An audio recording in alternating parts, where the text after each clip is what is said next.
Welcome back to Boxes of Lights. We're going to move right on to the roll for hunt phase, and this is where we resolve these stuff up here, and we can do this in any order we wish. So why don't we just start with something simple. Let's start with this eye over here, and what we're searching for here is the seal scratcher and Kakivak fish spear, and this is going to help me with my fishing skills. Now this one hunter is going to give me 1 dice, and I'm going to roll that die, and we're looking for a 1 or a 2, remember? Let's grab the dice tray and roll. Yes! There we go.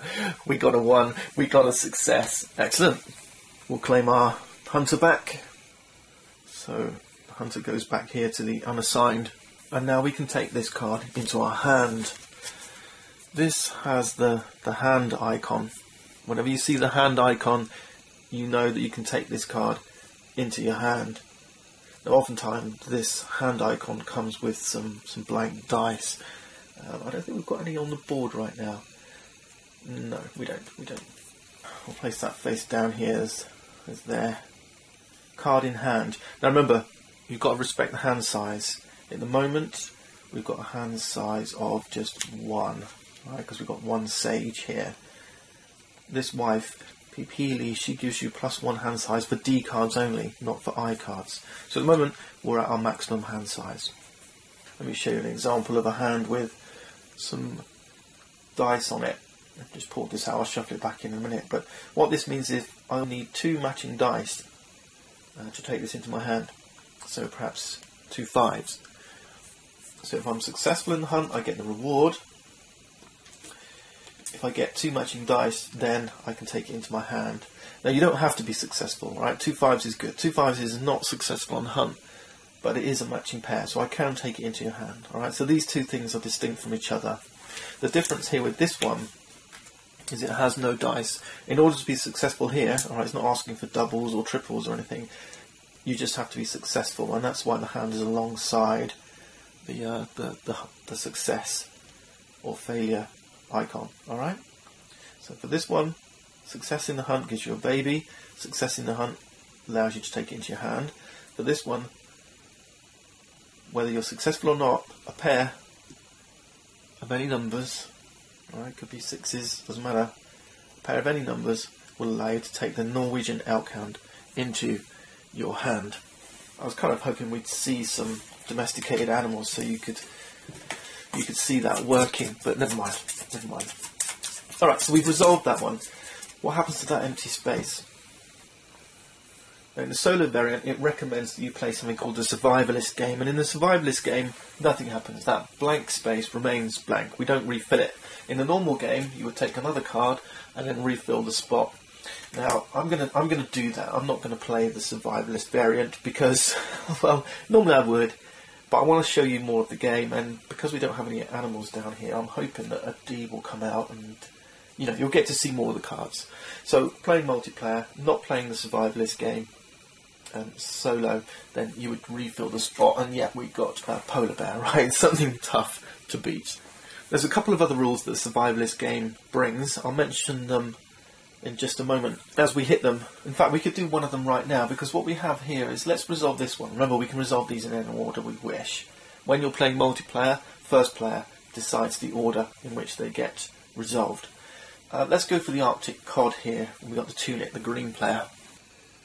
So we got 1 hunter, which means we get 1 die. But here's the thing.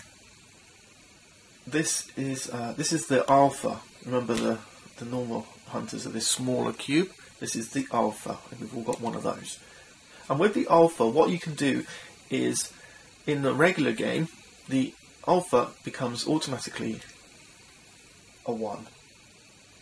He auto rolls 1, so I don't need to roll that die. I can if I wish, but I don't have to. Instead, I can just automatically set it to 1. There are a couple of exceptions. You can't use it in the metallurgy spaces. So I'll put my alpha here, and we'll see that in a moment. And you can't use it for raids. But again, playing solo, that's not really an issue. Okay, so we've got a 1, we can auto roll a 1, and that makes this an automatic success. We only needed a 1 or a 2. Now playing the survivalist game, the only difference is instead of auto rolling a 1, it auto rolls a 2. And why is that significant? Well, remember, when cards are over here on the warm side, right, to the right of these decks, a 1 or a 2 is a success. Okay, so in the survivalist game, instead of auto rolling a 1, we auto roll a 2, it's still a success. But when these cards get shifted over to the cold side, only a 1 is a success. So what that means is the alpha player's auto roll doesn't guarantee you a success anymore. Okay, in fact, it guarantees you a failure. All right, so the alphas only really work over here, and that's the survivalist game, and it kind of ramps up the difficulty a little bit. There's one more change, and we'll come to that in a moment. As it stands, all we get is for our auto success, alpha auto rolls of 1, is we get 1 baby. We get the reward here. So all we do is we return our worker to the green player, and we take 1 more unassigned worker, and that'll be ready for the next generation, the next turn. Alright, let's consider this one next, the Cape York meteorite biome. So this time it's 1 hunter, 1 die, but we cannot use the alpha ability when we're in a metallurgy biome, so I have to roll the die. I can't auto set it to a 1, alright, and we're looking for a 1 or a 2. However, we do have an ability here from the Sage, and it says we may re-roll 4s. So if you roll a 4, we can re-roll it and hopefully get a 1 or a 2. So let's see what we get. It's a 1! We're successful once more. Brilliant. Okay, so the worker comes back, or the hunter comes back, and this time we get, it shows a black disc with an iron, we get a piece of iron. So take a black disc, and that goes in their collection. Okay. Now this VP, these antlers down here, if we'd rolled 3 dice, we put 3 or more hunters here, and we came up with a triplet, then we could take this into our tableau as victory points. Alright, we don't want to do that playing solo because it takes it out of the of Greenland, and we can't use it anymore. But victory points, remember, is your goal playing multiplayer. And those triplets, what you get after the reroll, so your alphas, 1, your alphas 2 if you're playing the survivalist variant, any rerolls, whatever dice you're left with at the end will contribute towards those triplets. So it could be 3 1s, right? Okay, let's do the this easy one here, the bird cliffs down here. 1 hunter, 1 die, it's an alpha, so we can auto set it to a 1, and we only need 1 success, we get 2 babies. So 2 unassigned hunters for the next generation, and we get our hunter back. Let's resolve this one. We're looking for the ring seal. We got 2 dice, we need 1 success. Okay, so let's roll these. We're looking for a 1 or a 2 on one of these dice. Yep, we got it, no problem. So the reward here is 1 baby and 1 piece of energy. So one of these, and 1 of these. Okay, and we get our unassigned hunter back. Got a couple more to do here. Again, we're looking for 1 success on the Amazalic wooden maps. So 2 dice, 2 hunters. Yep, we got a success. We're rolling well right now. And we can take this into our hand. And this is going to... Yeah, we can hunt stuff on the cold side as if it were warm. But we have to get that in our tableau before we can use its effect. Hand side here is 2 plus 1, 3. So we're good. Remember, we're not playing survivalist, so we can refill that slot. And we get the bog iron. Next up is this one here, the cold forging process. 3 hunters, 3 dice. And yeah, we got 2 successes, so no problems there. We are rolling low, we're doing good, Again, this is an eye, so this one's going in their hand. Got a hand size of 2 in a moment. Then we've got a couple of biomes left. The the north row and the south row, New World. So let's start with the green. We got 5 hunters here, so that's going to be 5 dice. Let's roll. Alright, we got a bunch of stuff. We got a couple of successes here. And let's take the dice and place them here, because there's something else I need to show you. Right, so we've got a success. Alright, we've got 2 successes, but it still counts as a success. Alright, it's not, we don't get the reward twice. But this time it says here that we get a baby, but it's marked as a colonist. So this one doesn't go to our unassigned hunters, it goes to the card, right, as a colonist. And we also get 4 pieces of energy.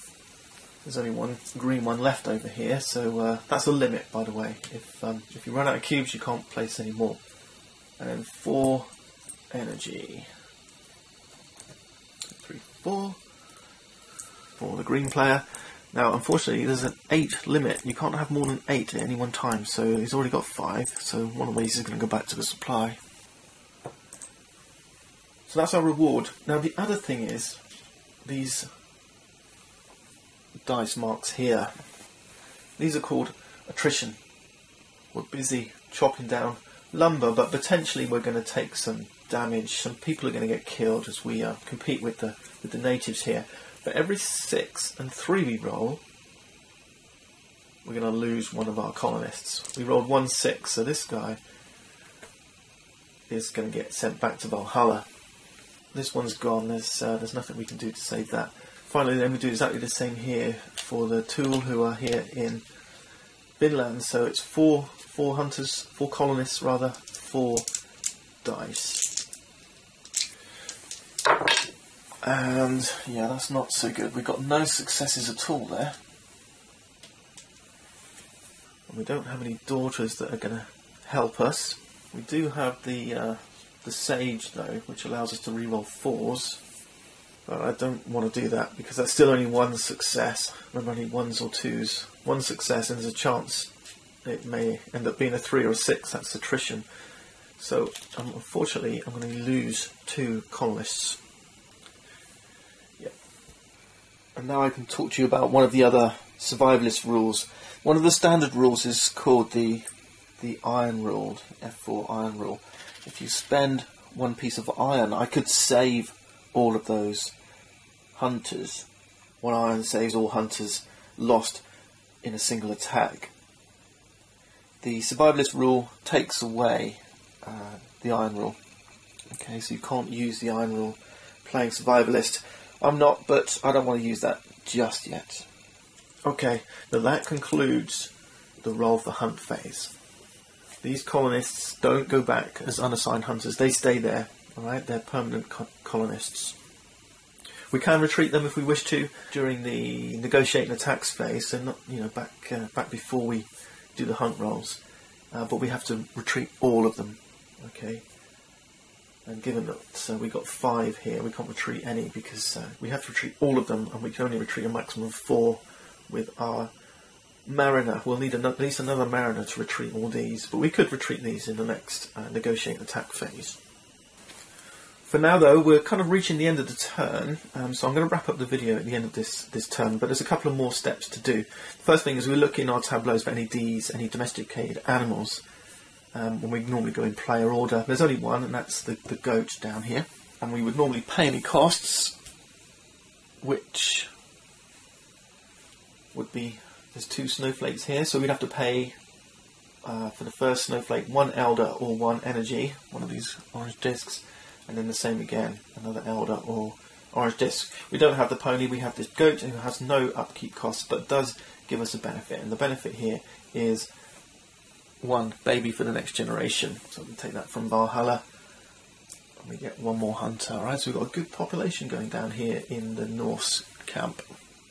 The final phase in the sequence of play now is the elder actions. And what are those elder actions? Well, the rank 1 elder are chief. They don't give you anything particularly, they just ward off those feud events. The shamans, they allow you to domesticate something. So if you've got a D card in your hand, you can domesticate the animal. The Sage, we do have a Sage here, allows you to play eye cards, inventions from your hand. So we're going to do that. We're going to have the tool do that, but it's going to cost them 1 iron. So all we do is pay our 1 iron, we add it to our tableau. There we go. And what this means is, from now on when we're fishing, we can turn a 3 into a 1. The Tunit also have an invention, the cold forging process. So again, we're going to pay the 1 iron. In fact, we could use iron or ivory. So let's use the ivory. Ivory's not much good to us playing solitaire, but ivories can be used to bid for goods. When the event comes up that allows us to trade for goods, I'll show you that. But it's an event card thing. Hopefully, see that next episode. And then finally, the Norse, they also have an eye card, so we'll put that in play. Pay the 1 iron. So that's domestication and the tool making. The Viking Chief doesn't have an elder action. He allows you to attack and change first player. The Tracker, again, that's a reroll thing, and the Mariner is just for moving your hunters around. So that's it, we've reached the end of turn 1. I think we're pretty well set up. Oops, I forgot to refill that spot. And we get a Norse Shaling livestock raid. Let's see how things go from here. Join me next time.